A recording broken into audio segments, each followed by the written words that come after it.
Mm. It was complaints from the women. Yeah. More quality. Okay, Erev Tov, everyone. So Purim coming up. So I thought we'll talk about one of the mitzvot, the 4 special mitzvot we have on the day of Purim, is the Suda v'mishteh. So let me read with you 2 halachot in the Rambam, and we'll talk about some of the interesting aspects, some of the questions that are raised as to the unique nature of the Suda of Purim. So the Rambam writes in Hilchot Megillah, it says, Mitzvat Yom 14 Livnei Akfalim Vayalot V'Yom 15 Livnei Kelachim.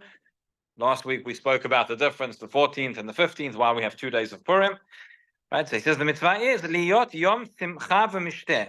It's a day of Simcha and Mishteh. ומשלוח מנות לרעים ומתנות לאביונים. ומותר בעשיית מלאכה, אף על פי כן אין ראוי לעשות בו מלאכה.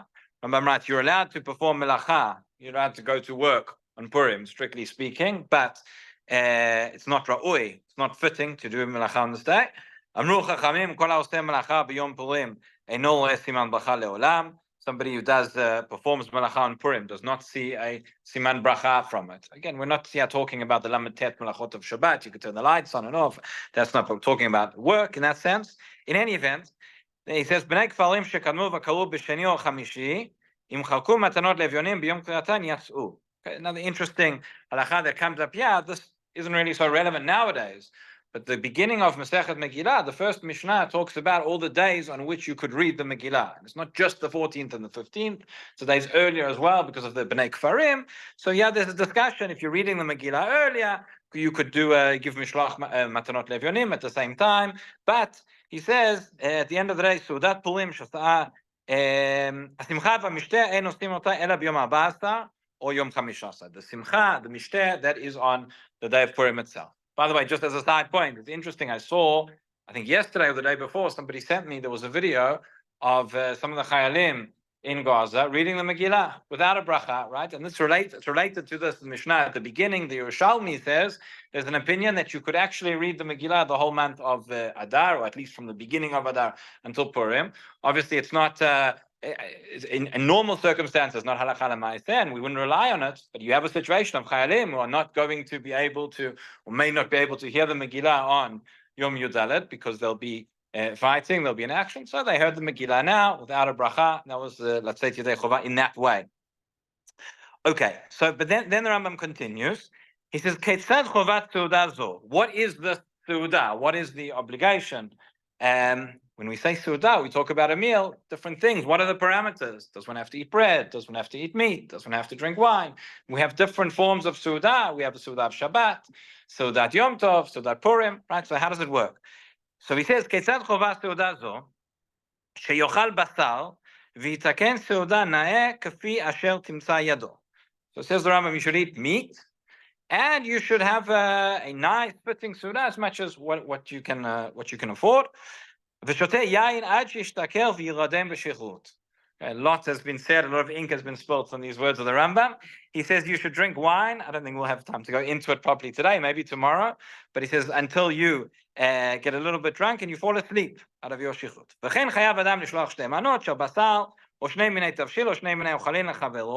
You also have to send 2 portions of food. He says, interestingly, he says, give 2 portions of meat, or 2 cooked foods, or 2 portions, whatever it is, for mishloach manot.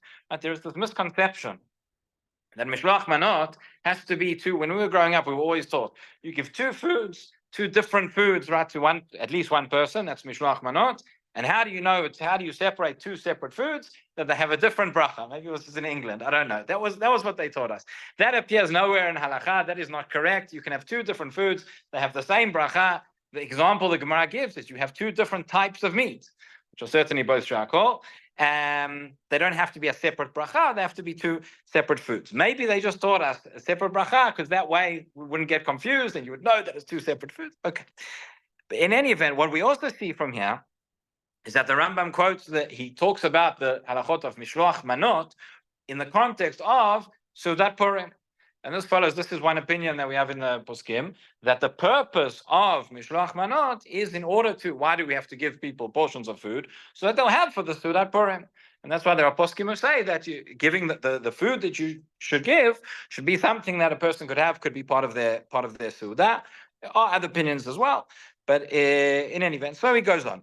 So let's talk about but a little bit about the Seudah, as I said. So there are a number of interesting and unique parameters that we find by the Seudah of Purim that we don't find by other places. Obviously, the question of shichrut and how much wine you should drink, that is one of them. We don't find that anywhere else to the same extent.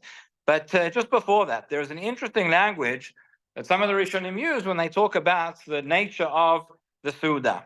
Nature of a Seudah, normally we think to eat and to drink. So this is what Shibbolei Aleket says. He says, Chayav Adam nishmoach bepurim, uleyadein b'minei ma'achal v'mishteh. A person has to be happy on Purim, rejoice, and have all types of food and drink. Tichtiv, lasot otam yemei mishteh v'simcha. Right, that's, he's quoting there, not the Rambam, he's quoting the Megillat Esther. That's what it's called, yemei mishteh v'simcha. And now he says like this, ve'ochlin, ve'shotin, u'smechin, u'mezamrim, al shulchanam u'bebeit chaverehem. So he says, you eat and drink and smechim, we rejoice, umizamrim. Mizamrim is to sing, right? To sing songs of, we'll see exactly what. So already in the She'iltot, this was the Shibbolei Aleket, this was the Rishonim, but the She'iltot, Rav Achai Gaon, the language he uses is like this. He says, Chayavim Beit Yisrael, le'echov v'lishtot b'purim, to eat and drink, u'lehodot u'leshabeach l'kadosh baruch hu al kol hanisim she'asa lanu. To give thanks and to give praise. Right? Now, normally we think of, and that's essentially the same thing as mechim u'mizamrin, meaning the Seudah, it's not just about eating and drinking. It never should be just about that, but there's an extra component here of the Seudah. You're eating and drinking. Why? In order to give praise, to give thanks to HaKadosh Baruch Hu for the miracles. The truth is that phrase, halal v'hoda'ah, we normally associate more intuitively with Chanukah. Right? Chanukah is called Yimei Halel v'Hoda'ah, days of praise and thanksgiving. There's a discussion in the poskim as to whether there even is a concept of a Seudat mitzvah on Chanukah. On Chanukah, there's no obligation to have a mishteh, certainly not. No obligation for a Seudah. It was a couple of years ago. There was Prime Minister of, talking about England, the Prime Minister of the UK released a video. It was every year releases a video Chanukah message to the Jewish community. And I kid you not, I think it was the beginning of the message, he opened up, he said, Chanukah is that wonderful Jewish holiday. You know, the theme of Chanukah, like all good Jewish holidays, they tried to kill us, we survived, let's eat. I kid you not. That was in the video or the Chanukah message of the Prime Minister of the UK. Okay, you can figure out yourselves which one, but which Prime Minister. But that's not correct. Meaning on Chanukah, there's not necessarily an obligation to eat. On Purim, there is, right? So, huh? No, much more recent. I'm talking about a few years ago, but afterwards, anyways. But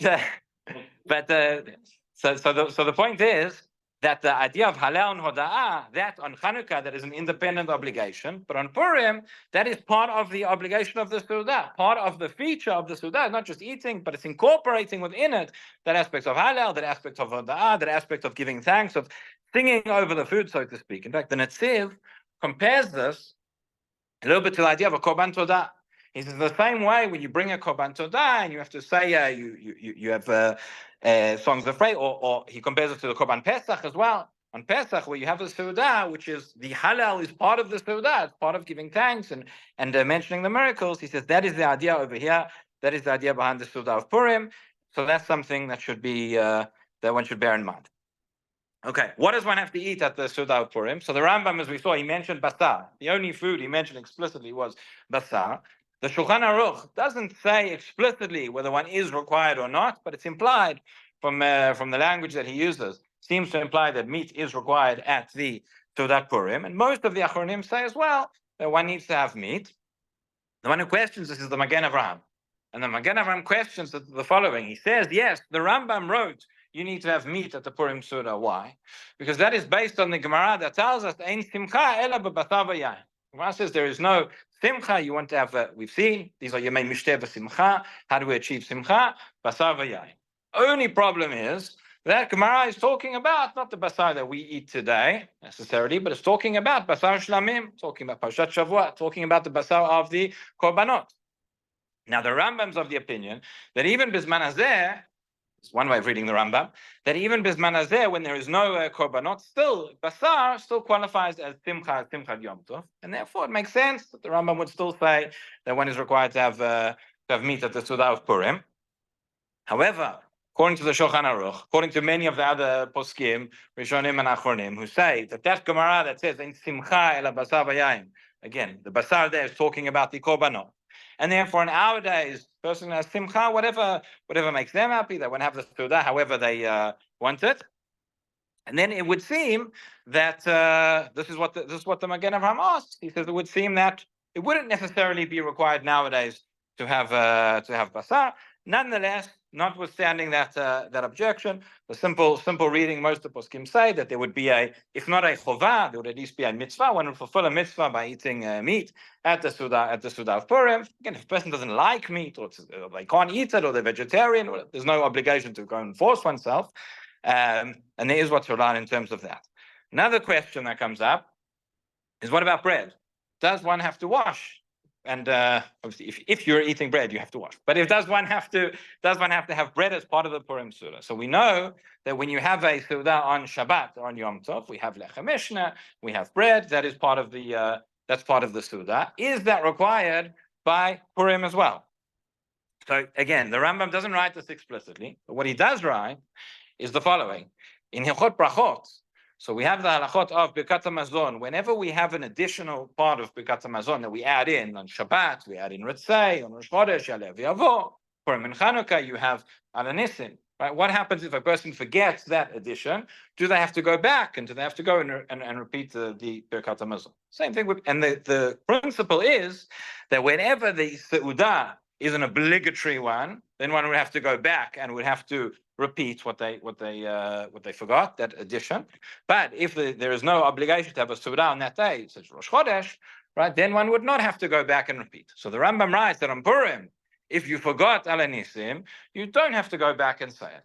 And therefore, there are many who learn that according to the Rambam, we could say that one is strictly speaking not required to have bread for the Purim Sudah. There are those who say, no, we can't prove it from there. The reason why is because Purim is just the Rabbanan and it's not the Oraita, and that's why. So that there is that opinion, but there are those who learn from the Rambam there's no obligation to have bread. Other poskim, Ravia, another one of the Rishonim, and many other poskim say no. If you left out Al Nisim, you would go back. This is what the Marshal, the Taz, one of the Achronim, writes as well. He says if a person forgot Al Nisim on Purim, he would have to go back, and so we can say from there that there would be an obligation to have bread. At the end of the day, again, the bottom line, the psak of most of the Achronim is, on the one hand, we would say that yes, that one should have bread. It's better. It certainly fulfills the criteria, fulfills the definition of a Sudah. But again, based on the Rambam, that if one forgot, one wouldn't have to go back and one wouldn't have to bench again. There is in the Harachamans.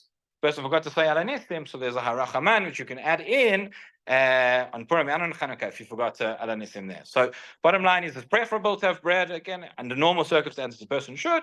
If it's very, very difficult, the one is unable to, then there is what to rely on as well and to still fulfill the Sudah that way. Okay, wine we'll have to come back tomorrow to hear about. Rabbi Hanania ben Akash, Amir Tzakot Yisrael, Zakot Yisrael, Lefichach B'Aleim Torah Mitzvot, Lemad Nechov Esaman Tzidko, Yagdil Torah V'Yadir.